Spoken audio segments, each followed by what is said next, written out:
If I have seen further than others, it is by standing upon the shoulders of giants. I can calculate the motion of heavenly bodies, but not the madness of people. An object in motion tends to remain in motion along a straight line unless acted upon by an outside force. If I have done the public any service, it is due to my patient thought. Are not rays of light very small bodies emitted from shining substances? I do not love to be printed on every occasion, much less to be dunned and teased by foreigners about mathematical things, or to be thought by our own people to be trifling away my time about them when I should be about the King's business. There are more sure marks of authenticity in the Bible than in any profane history.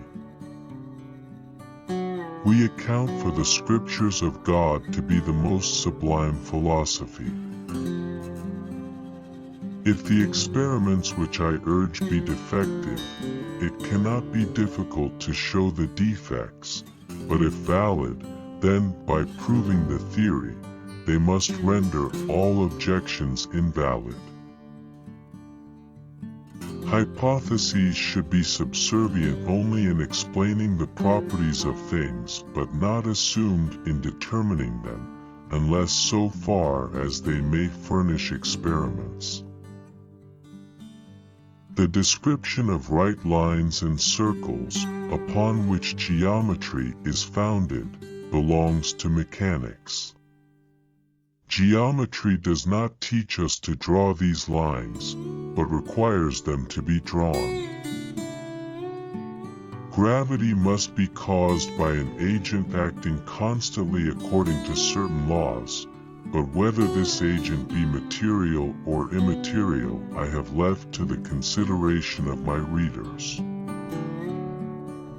We are certainly not to relinquish the evidence of experiments for the sake of dreams and vain fictions of our own devising, nor are we to recede from the analogy of nature, which is wont to be simple and always consonant to itself.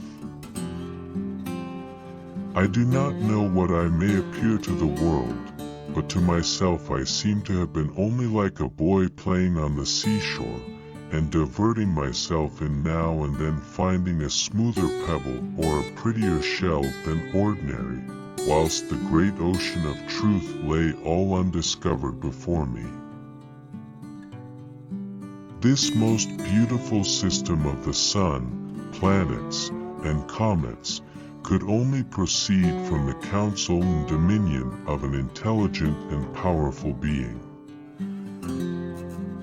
Truth is ever to be found in simplicity, and not in the multiplicity and confusion of things. A man may imagine things that are false, but he can only understand things that are true, for if the things be false, the apprehension of them is not understanding. Truth is ever to be found in simplicity, and not in the multiplicity and confusion of things. A man may imagine things that are false, but he can only understand things that are true, for if the things be false, the apprehension of them is not understanding. Opposite to godliness is atheism in profession, and idolatry in practice. Atheism is so senseless and odious to mankind that it never had many professors. God is the same God, always and everywhere. He is omnipresent not virtually only, but also substantially, for virtue cannot subsist without substance. The moon gravitates towards the earth and by the force of gravity is continually drawn off from a rectilinear motion and retained in its orbit. Nothing can be divided into more parts than it can possibly be constituted of.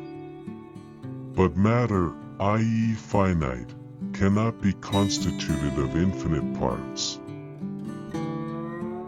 It is reasonable that forces directed toward bodies depend on the nature and the quantity of matter of such bodies, as happens in the case of magnetic bodies.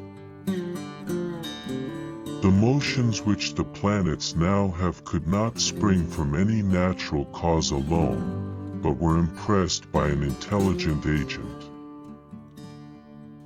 The center of the system of the world is immovable.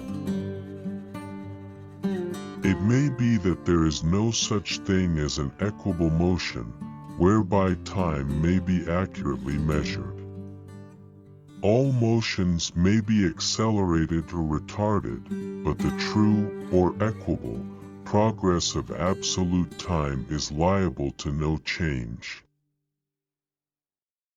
Religion and philosophy are to be preserved distinct. We are not to introduce divine revelations into philosophy, nor philosophical opinions into religion. The ignis fatuus is a vapor shining without heat.